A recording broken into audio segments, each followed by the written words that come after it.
Good afternoon, and welcome to our November edition of the Conservation Outcomes webinar series.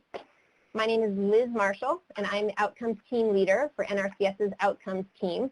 We host this webinar series to highlight activities across NRCS related to its efforts to assess and quantify the impacts associated with its conservation program. If you would like to be notified of future webinars, you can subscribe to a mailing list at the Conservation Outcomes webinar series website. There's a link to that site in the box entitled Today's Links in the lower left of your screen. We'll get started with today's presentation in just a minute, but first I want to go over a few logistics. Today's webinar is being recorded.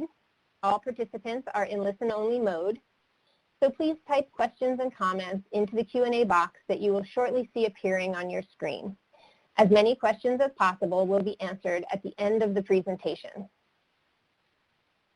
If you have any difficulty with audio, computer or mobile device headsets can sometimes help with audio quality and volume. There is also a closed captioning link that is provided in the links box on your screen. The captions open in a new browser window where you can follow along with the presenter's comments.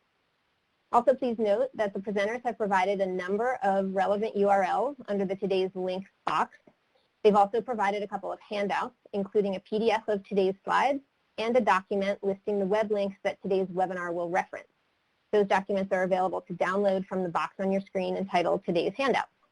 And finally, if you'd like to make the slide presentation pod larger, you can use the icon with the 4 corner arrows that appears in the upper right of the presentation box to turn on and off the full screen view.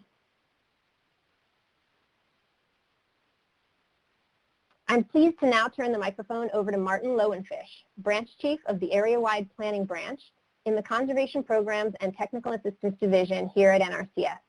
Martin will provide some introductory remarks and introduce today's speaker. Thank you, and over to you, Martin. Thank you, Liz, and welcome again to this latest installment of NRCS's Outcomes webinar series. As you know, NRCS has a long history of working with private farmers and ranchers to help them conserve the natural heritage and sustainability of their operations. And the area-wide planning team that I am a part of at NRCS works closely with the SEEP team and other science and technical partners to better target our outcomes-oriented efforts like the Sage Grouse Initiative that we're talking about today. We started these monthly webinars last year as a way to communicate to our stakeholders the importance of voluntary conservation programs supported by the Farm Bill and to highlight some of the documented outcomes in terms of natural resource and economic benefits. For nearly 20 years, our Conservation Effects Assessment Project, or SEEP, has been documenting outcomes of our work for a variety of resource concerns. The wildlife component of SEEP works closely with our Working Lands for Wildlife effort and with our science partners and other agencies in academia, and the outcomes generated help inform the conservation delivery across the agency. In 2010, NRCS launched the Sage Grouse Initiative, or SGI, as a landscape scale and science-based approach to conserving sagebrush rangelands. With the shared vision of wildlife conservation through sustainable ranching, ranchers have enthusiastically embraced the effort. As of today, more than 2,300 landowners have participated, and they've conserved 8.5 million acres of working rangelands. This sustained effort has been guided by what we call co-produced science, supported by NRCS and our partners to help target actions and assess the outcomes of voluntary conservation. Over the years, it is these outcomes that have provided the backbone for effective and widespread communications of working lands conservation and the accomplishments our agency supports. Today's webinar is a great illustration of how science-based SEEP assessments result in actionable science that not only quantifies outcomes, but also helps planners and producers improve the land and sustain productive grazing systems. We're excited today to highlight a recent report that synthesizes SGI's science entitled A Decade of Science Support in the Sagebrush Biome. This report pulls together in one place and for the first time SGI's substantial contributions to science and conservation of sagebrush rangelands. With 61 peer-reviewed papers that have been cited more than 1,200 times in the literature by other scientists, this body of work is a testament to NRCS's partner-focused, science-driven approach. Dr. David Naugle from the University of Montana and long-term Working Lands for Wildlife Science Advisor will present how this new science and associated innovative tools are helping guide Western ranchers to target conservation work in the sagebrush biome, conserve core areas, quantify outcomes, and provide the biological foundation for NRCS's new 5-year Working Lands for Wildlife Framework for Conservation Action in the sagebrush biome. With that, I'd like to turn the floor over to Dr. David Naugle for the main presentation. I'll be back at the end to help moderate the Q&A section. And Dr. Naugle, I'll turn it over to you. Thanks, Martin. All of our other NRCS leadership, the Working Lands for Wildlife group, of course our Western fearless leader, Tim Griffith, the outcomes team, SEEP, for having us today. Just been early adopters since we started, and our comms folks that always get the word out on telling our Working Lands story. Boots on the ground, the field office staff that make it all happen with ranchers. Before I jump into our topic for today, I do want to highlight the Great Plains Grassland Biome Framework for Conservation Action shown in the middle here. And as you listen to our decade of science, as we've made this new framework in the Great Plains, there's some additional science coming on very rapidly. On the left is the new Reducing Woody Encroachment in Grasslands, a vulnerability guide that was written by Brock Twidwell out of the University of Nebraska-Lincoln as one of our newest science team members. That's being distributed through the different state extension services. But then on the right is the new Los Canyons report that was just released. This is the last 6 years where this set of ranchers has worked with Brock on the ground and has actually shown that this works. And so that is a compendium of outcomes from the Los Canyons.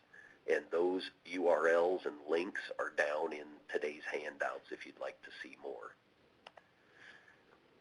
For today, the new report is a synthesis aimed at primarily this audience for NRCS. And it's to inform future project development and also to provide our regulatory partners the ability to continue to give credit to voluntary conservation.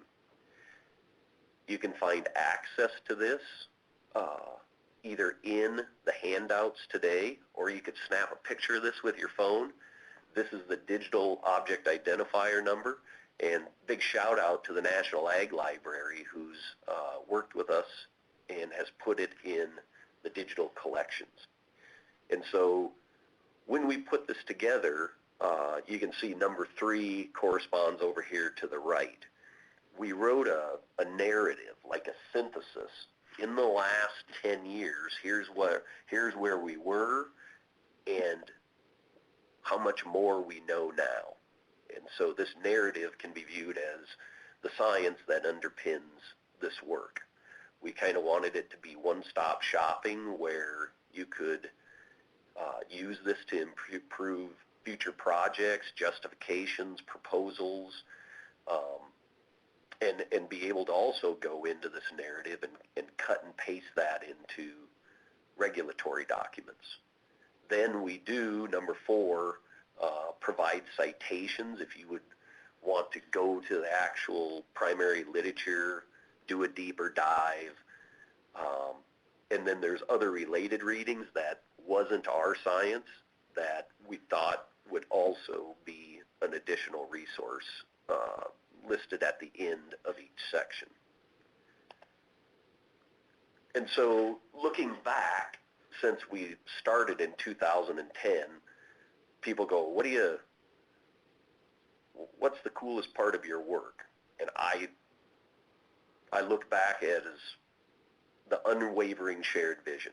So from the very start, it's been wildlife conservation through sustainable ranching. And so our producers see themselves as the primary part of the solution. I went and pulled some old documents. The very first thing that we released back in 2010, our 2015 sort of midstream strategy, and the new framework that just came out. And it's cool, right? The resource is always first on the cover, and then it's always those rural communities and the businesses that resource supports, as well as wildlife. And we haven't changed a word of that shared vision since day one. It rings true today. And this kind of durability is rare in conservation. Somehow for the last 12 years, despite, you know, a rapidly cycling news service that, we're over here 1 second, over here the next, we've been chugging along. I show here outputs like number of contracts over the years, obligations, total treated areas. I mean, it just keeps going. It has not died. In fact, 2020 was our very best contracting year. And so people are still interested in these threat reduction strategies to improve their private lands. And Martin mentioned, it's a cool United Way campaign. It's almost 2,400 ranchers and over 8.5 million acres. And so people say, you know, what is that secret ingredient to achieving that kind of durability, right? We see it in finance, we see it in film, professional sports. What is it? What's the ingredient? It's that joint and singular focus on one common goal. Here, it's been rangeland sustainability. And you guys have done it, and you should give yourselves a round of applause. And so today I'm going to go basically almost do a 50,000-foot view through the document, starting with 21st century technologies, the role they're playing in rangeland conservation, and then our threat reduction strategies for land use conversion, woodland expansion, mesic restorations, tackling annual grass issues, and I'll end on grazing. Martin mentioned by the numbers.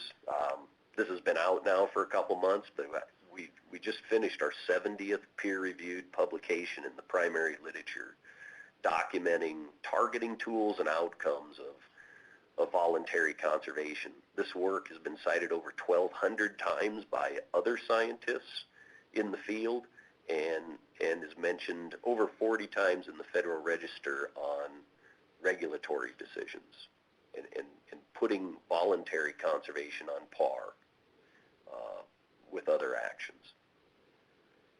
You'll see a couple of themes throughout today's talk. One is co-production, this idea that instead of scientists in their ivory towers on campus, we embed ourselves with NRCS staff and partners and keep our ear down to the ground to hear what's the next potential hurdle that, if we could find more out about it, could lead to better implementation.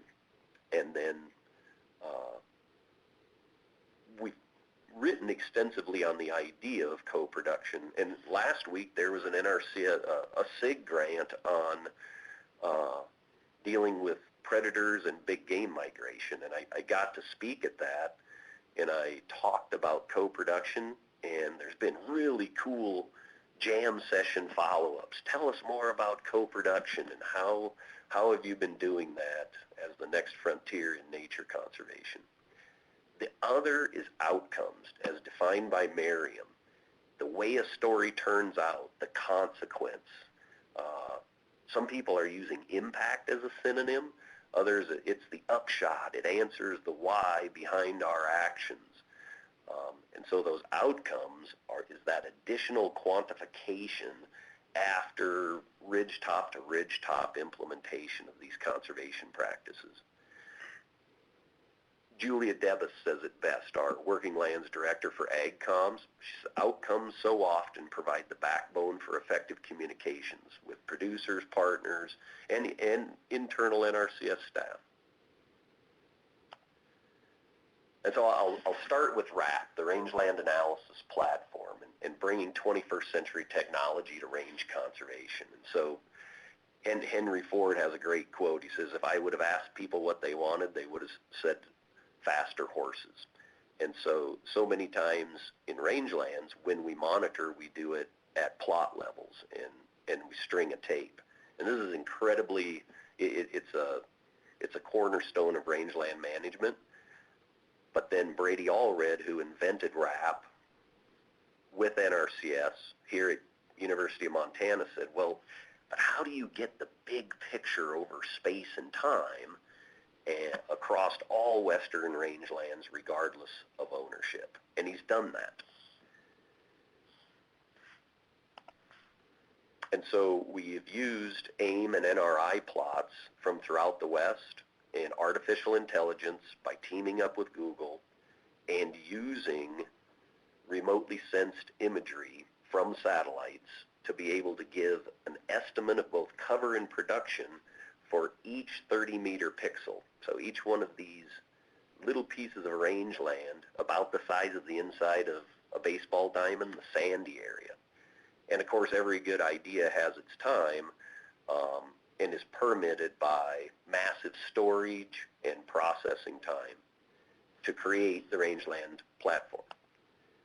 And so the first data set is vegetation cover, and that's from 1984 to present. So it's not a snapshot, it's a movie. And it's for each functional group that we use to plan and implement rangeland conservation. Deep-rooted perennial forbs and grasses, annual forbs and grasses, shrubs, trees, bare ground. If you haven't had a chance to tour RAP, you can find that at rangelands.app, and the link is in today's handout. The second data set is herbaceous biomass or production, literally in pounds per acre. That's from 1986 to present, and it's at two different temporal scales. An annual estimate of production or an estimate of production through that year every 16 days. And the limitation is based on how often the satellite zips around the Earth and takes the pictures. And so one example application at very large scales is we met with Bureau of Land Management this week using RAP to assess allotments in the western U.S., these public lands that so many producers depend on to make their operation whole. So on the left side, not so much the findings, but this idea or application. So for the northern Great Plains shown in green, that number 1 ecoregion, 2 is sort of the pink color, the eastern cold deserts, and then the heart of the Great Plains in green. These are 30-year trends in RAP cover estimates for each of the functional types below the map. So annuals, bare ground, perennial, shrub, tree. If there's no trend line, that estimate for functional cover lays on the vertical dashed line.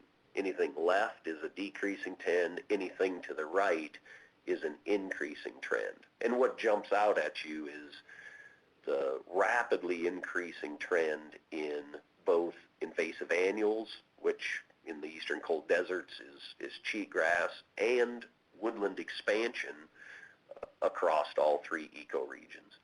If you let your eyes migrate to the right and stay in those rows, that now we look at production or biomass estimates from RAP without seeing much increase in perennial biomass, but massive increases over the last 30 years in annual production.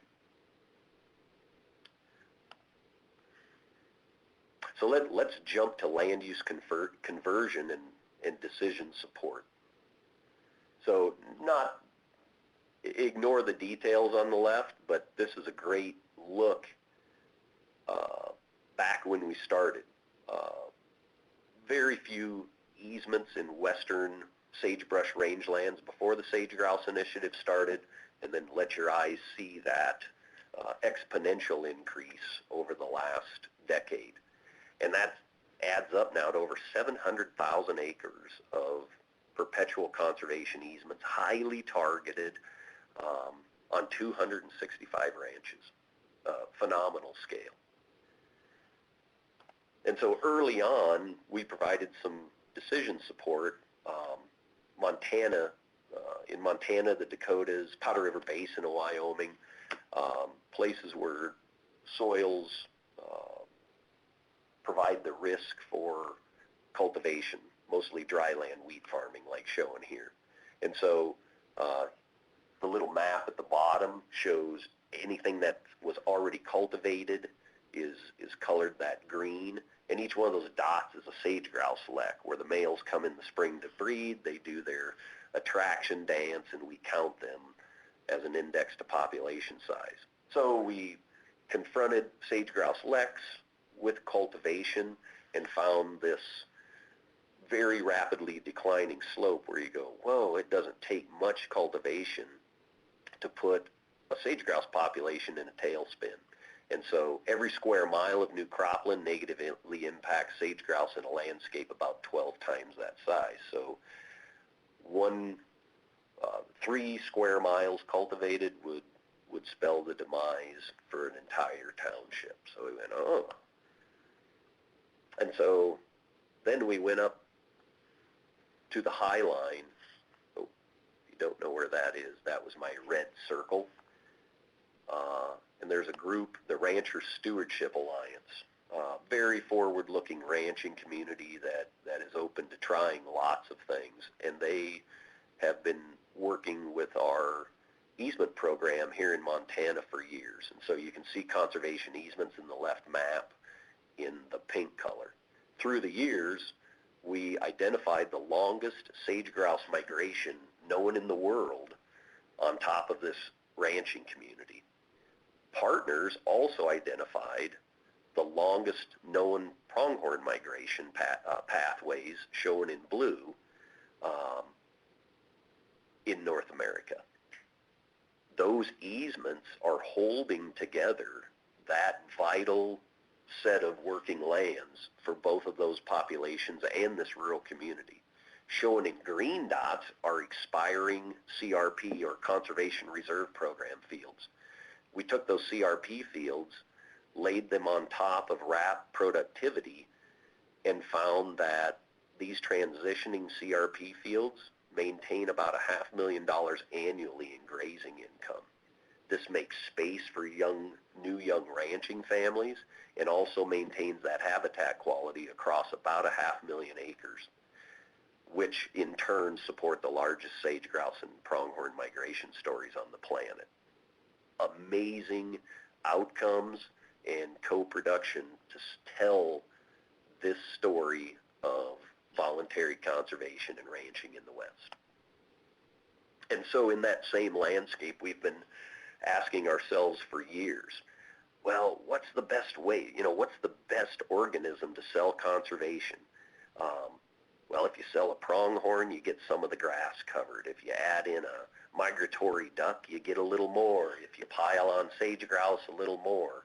Even though most people don't know what a Sprague's pipit is, you get a little more. Or you could test that against a null model of intact rangelands and intact grazing lands, and very quickly find that our newest paper that'll be out soon here is that intact grasslands are really the best umbrella if you want to achieve multi-species conservation. Let's work with those rural communities and get the job done. I want to take us down now to Wyoming and reducing subdivision risk. And so early on in the initiative, we had done a bunch of spin-off work to say, well, if we put these easements in and conserve sage grouse, that grazing open space, is it also good for big game populations? So we published some early papers showing that here for the mesa and ryegrass populations, I'm talking like world-class mule deer, for their summering or fawning, migration, and wintering areas.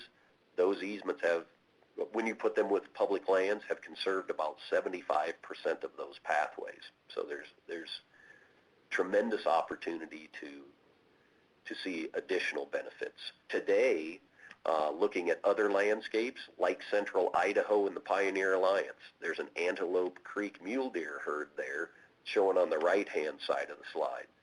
The blue is public land, which can't be subdivided, and then the red and green is private land, and the green have already been put under conservation easement. When you add all of this up in sort of a United Way campaign concept, 88% of that huge landscape that supports that migratory herd is already conserved.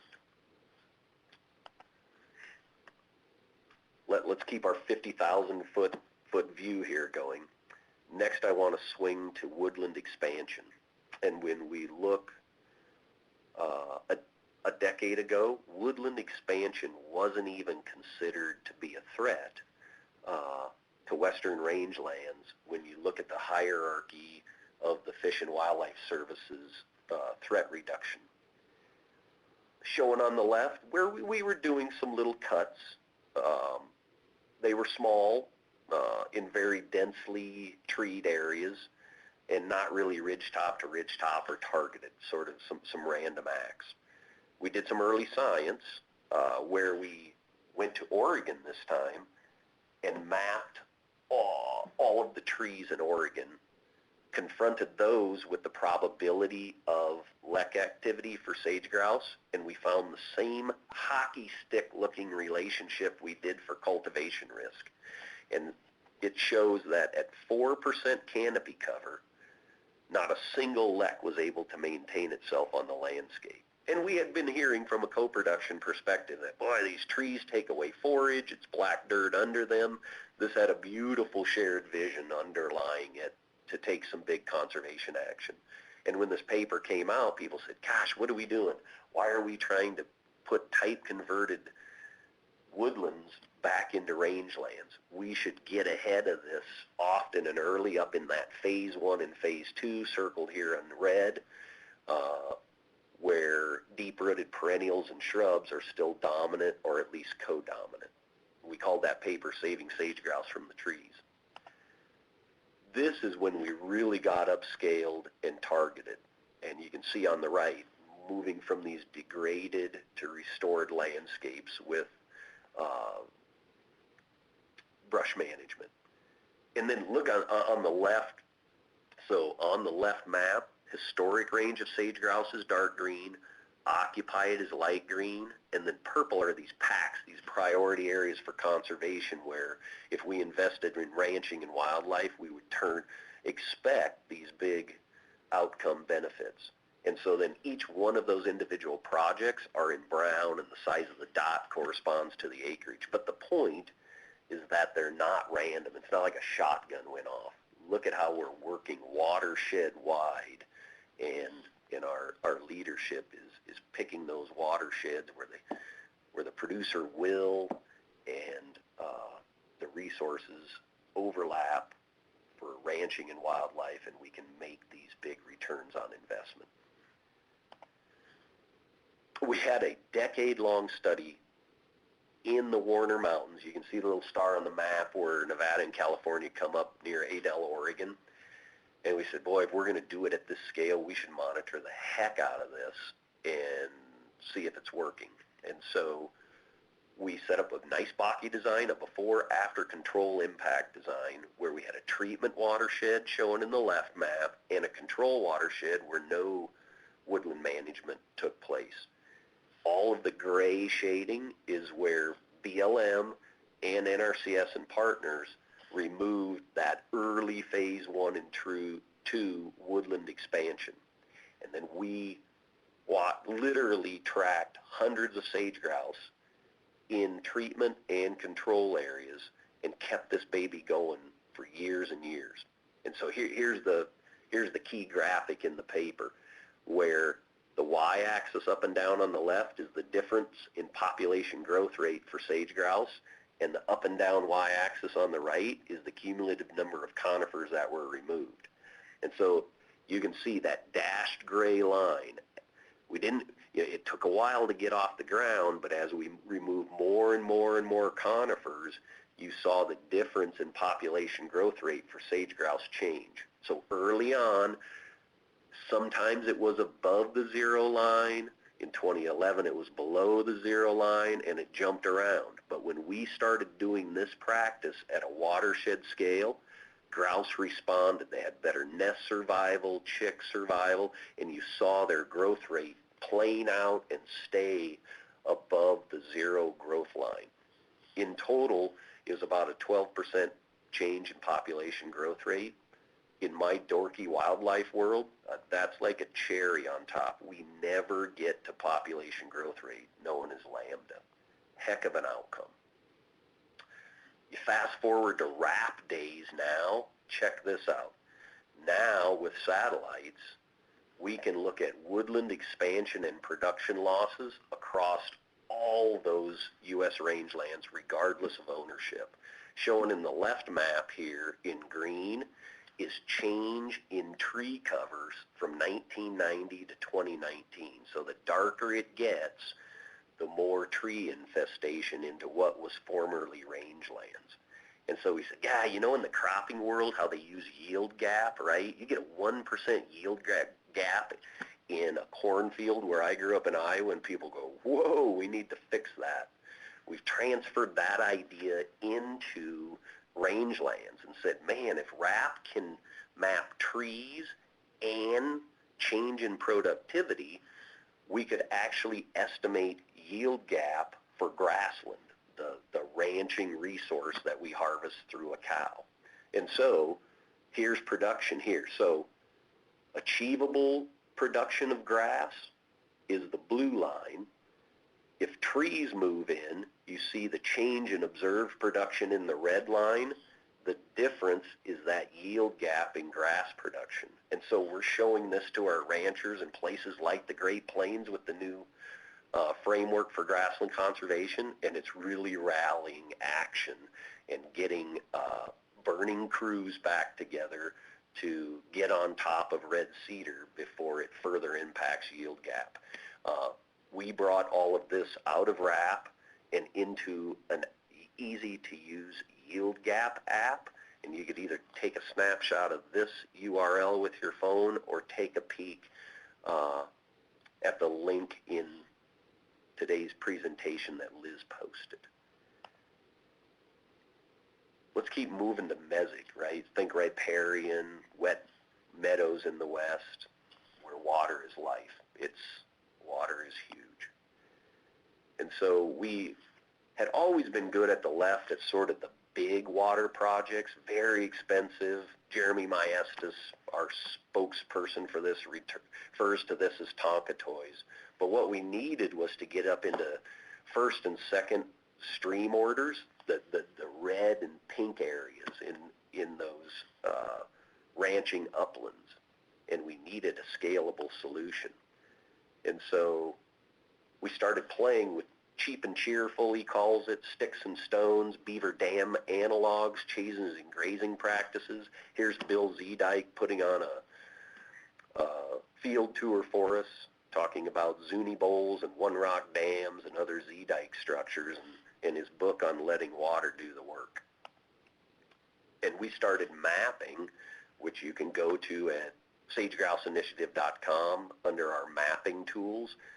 And for the entire West, we mapped through space and time the changes in these water bodies to help provide spatial targeting tools for where you might want to work. Then we we had the granddaddy, it's called the Silverman paper. We published it in Restoration Ecology. So we went to 3 states throughout the West that had been doing changes in grazing management. This is the Miracle in the Desert. Z-dike structures down in Gunnison, Colorado, and back out to Oregon, looking at 9-year-old beaver dam analogs. And sort of the coolest part of this evaluation is this this graphic here where years since restoration is on that horizontal x-axis, and then we started plotting from low to high resilience where these different projects fall. And literally as that line bends, we see through time these projects keep getting better and better and become more and more effective sponges in the ground, to the point that productivity on an annual basis was no longer sensitive to annual precipitation. That's a huge deal if you're a ranching family, especially with so many people experiencing drought right now. What this enabled the agency to do was show that low-tech restoration works. And then our tech centers went crazy and have been training hundreds and hundreds of people to take this information back to their own backyards. Internally, then we revised tech standards, developed our different payment scenarios to make it click, and provided these knowledge and skills at these different landscape scales. It's off and running in the West. And I think the coolest part of this practice and science is that, yeah, you can see the different stars where acres of this work are getting done now. It's kind of a hands-on thing that empowers so many different groups to be part of this solution. All right, let's switch quick here to annual invasives. And so RAP has provided, you can see in 1988 the Great Basin versus now, looking at the change in the red from low to high annual grass cover. And so we've used this spatial mapping for an application in strategic planning where Idaho's developed the cheatgrass challenge strategy. And so we've literally went in, showing Idaho here on the right, developed cores that have very little cheatgrass or almost no cheatgrass, to those with mild infestations in yellow, to places like the Snake River Plain that are very deeply infested. But instead of going to those really deep infestations, we flipped the script on this story and said, let's defend these intact cores from annual grasses with early and aggressive control. Let's try and grow those cores through time, and then mitigate severe impacts of life and property in places that we've probably lost. This has also led to innovation in Great Basin fire probability modeling. And so RAP underpins this for cover and production. And for the first time now, we have the ability to measure both perennial and annual production as fine fuels, which previous models are lacking. And so some years, like 1993 in the upper left, were good fire years without a lot of burns. Other years were really tough fire years, like 2006, where you can see that our predictions were going to be for severe fire in red. The purple is actual wildfires. And so this has led, with our partners at ARS and Burns, to a great partnership where now we're thinking about places that have chronic, sporadic, or almost low or no fire. And how would that enable us to get a game plan together to do better targeted grazing, flexibility in fuel break placement, and do more effective suppression, because we can run these models every spring and March before the fire season is running full tilt. We're getting towards the end. I want to tell you a quick story then on livestock grazing, and I think my take-home message on this one is science doesn't always turn out the way you think when you're doing co-production on the ground. And so micro-habitat measurements and grazing have been a 50-year tradition, right? You just type in Google, rangeland monitoring wildlife, and it comes up measuring plots at our boots, and you see all of the wildlife literature talking about that scale of management. Think right around the nest bowl of a grouse. that paradigm has found its way into management guidelines that reflect that narrow perspective. The issue is that if you look at spatial scale, like fourth order versus second order, that fourth order happens right around the nest bowl. Think like 5 feet around the nest bowl, where people, boy, if you don't graze at all, the herbaceous growth will hide the nest better and a predator won't find it. And then we put very staunch measurements and guidelines on how tall that grass had to be. But, of course, you don't manage a pasture or a ranch or an allotment in the West at a 5-meter scale.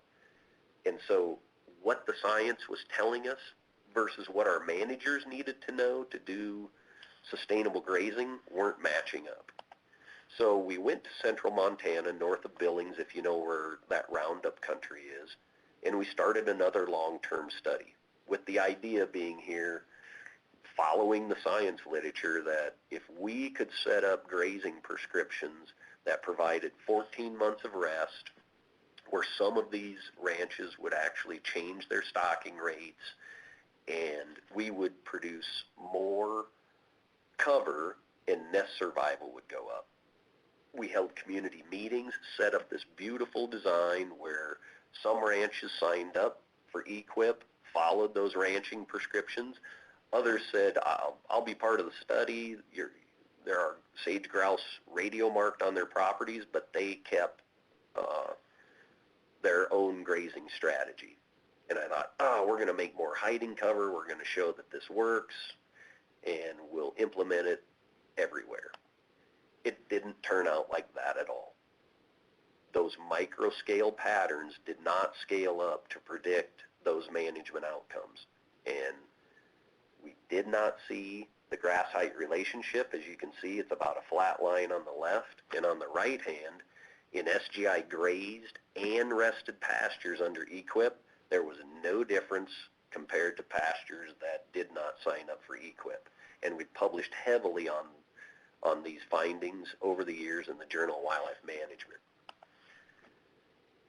That got us thinking, holy cow, we have lots of science partners throughout the West with radio-marked populations. Call them up, get data sets, and let's test this herbaceous hiding cover hypothesis across all of those landscapes.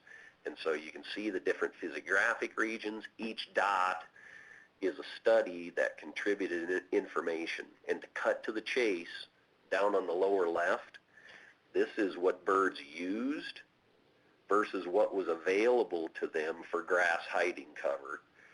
And each circle is a study. If they were using what was available to them, they would fall right on the 45-degree line, which it did. And so we went, gosh, we spend so much time at these micro scales with this precisionism concept. Should we, is that where we should be spending all our time, nitpicking on grazing? And so our last test, we said, let's go through those 20-year-old guidelines. And if every one of those, so you look on the x-axis, what if you met 1 guideline, 2 guidelines, 3 guidelines, 4 and 5, nest survival should increase? It doesn't with all of those data sets.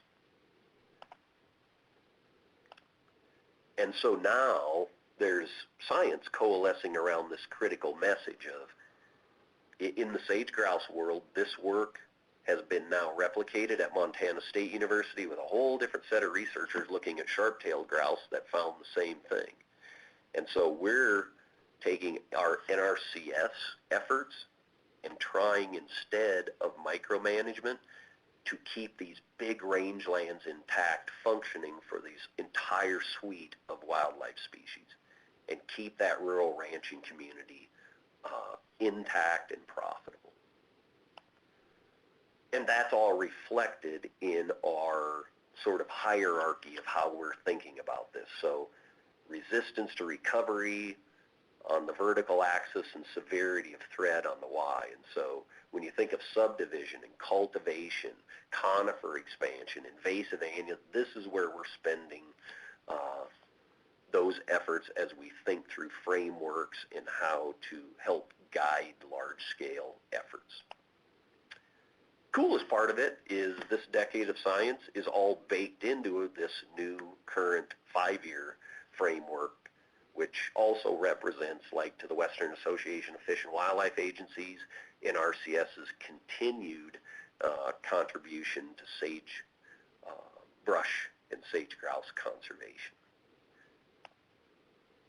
It's been an awesome ride to be here at the university, but work with NRCS and all of the partners over the last decade, and that's it for me. If we have time for questions, I'll turn it back to Martin.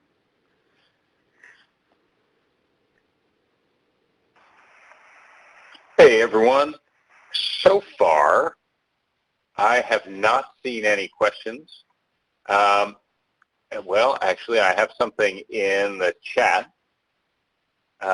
Anya asks, could you speak a bit more about the prioritization of riparian or mesic restoration activities that you touched on briefly in your talk?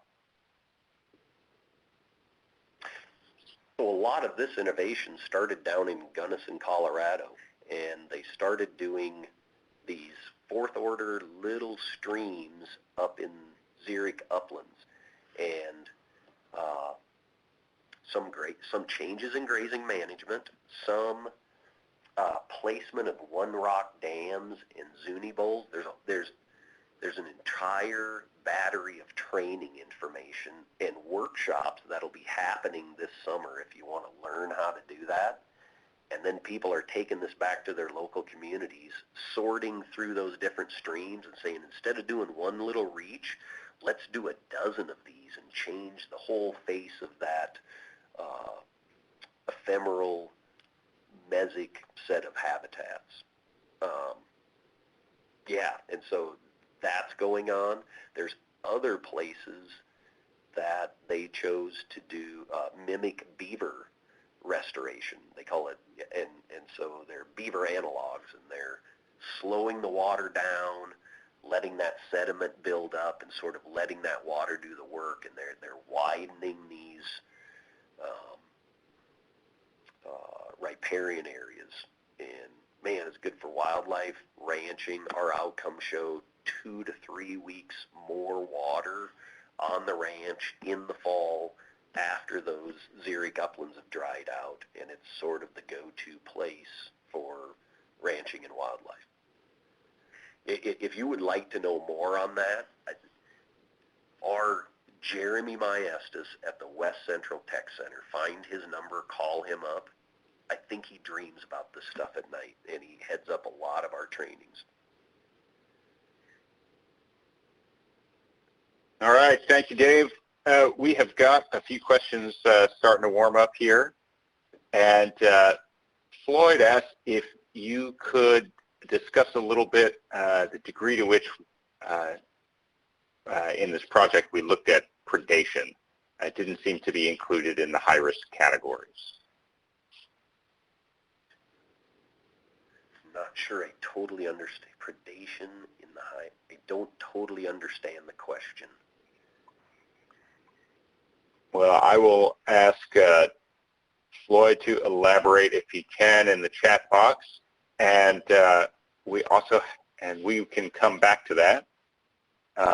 And then I have another question from Julie, who asked, has any research been conducted where utility-scale solar projects have been developed in regard to greater sage-grouse habitat impacts and restoration?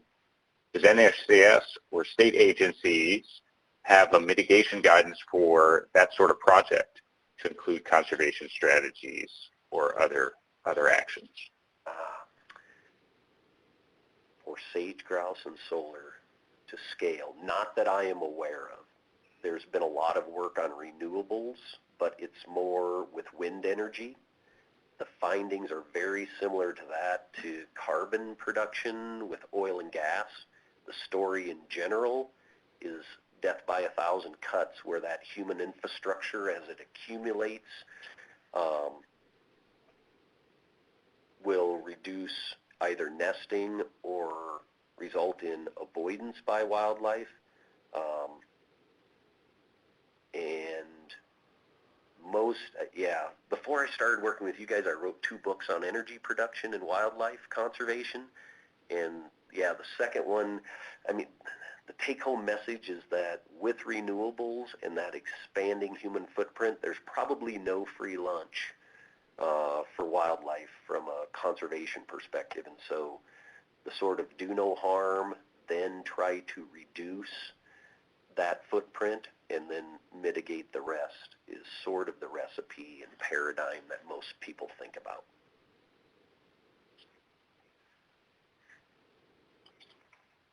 All right, Dave, I'm switching topics here a little bit. And Katie was wondering if any of the NRCS NRI Grazing Lands On-Site Survey or BLM Landscape Monitoring Framework on-site data feed into any of the analyses you were talking about. Yeah, so NRI and AIM data were used to train rangeland analysis platform, right? So, and then we held some of that data out to test and validate RAP. As to whether AIM or NRI were used like in local place-based outcome evaluations, not to date.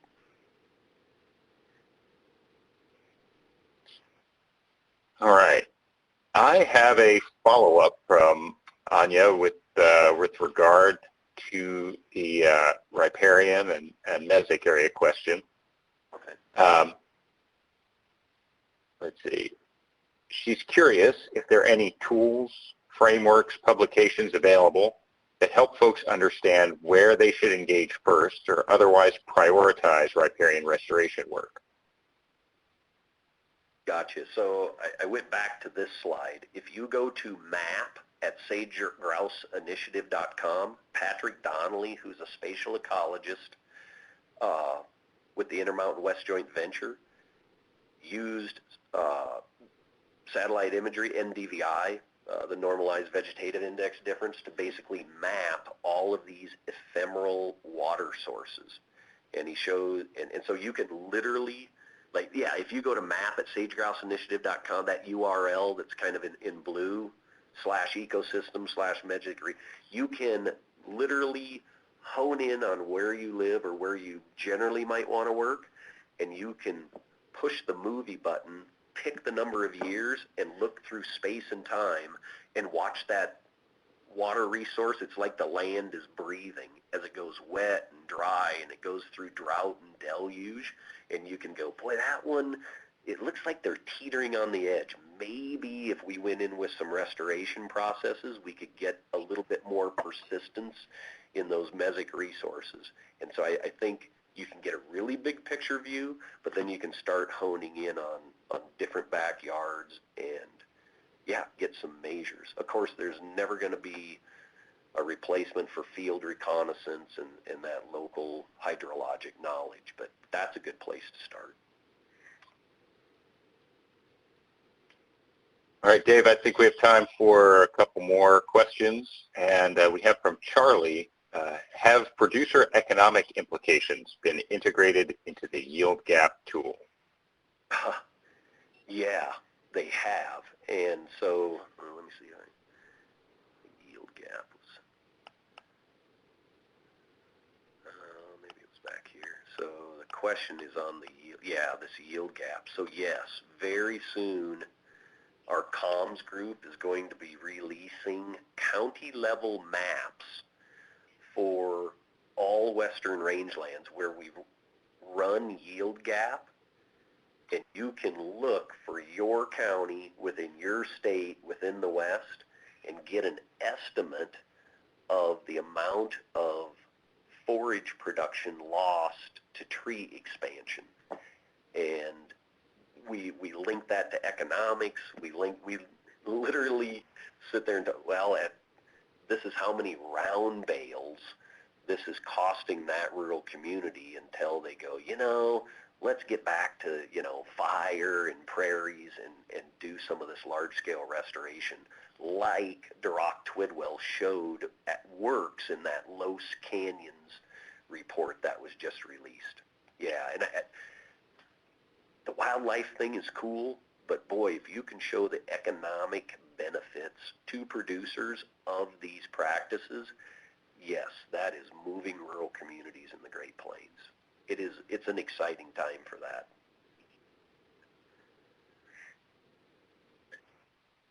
All right, thank you. I will note for everyone that Tim Griffiths has added a link in the chat that provides some more information about low-tech solutions for mesic area restoration.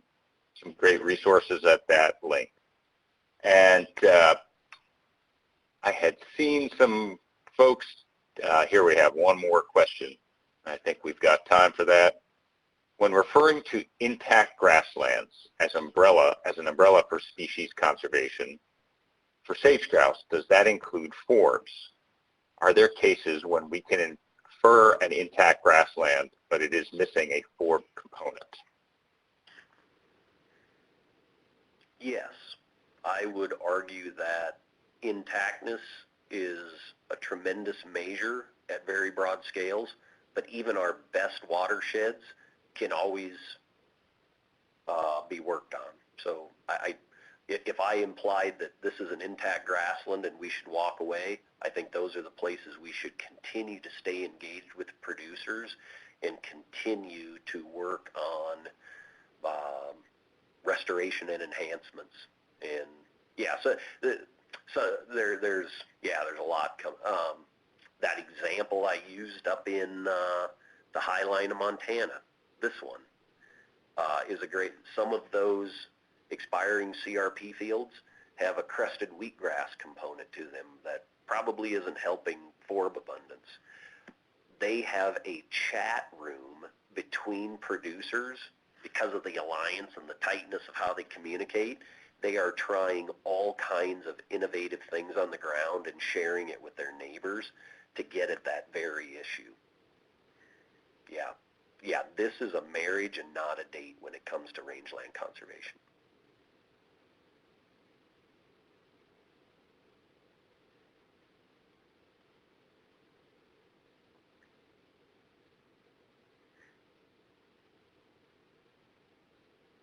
Okay, we're at the top of the hour. Martin, if you're speaking, I think you might be muted. I am sorry, yes. I was just turning it back over to you. Okay, terrific, thanks. So I just want to thank Martin and Dave Naugle for a really fascinating presentation today. And thanks also to everyone who attended the webinar today. We hope to see you again for future webinars.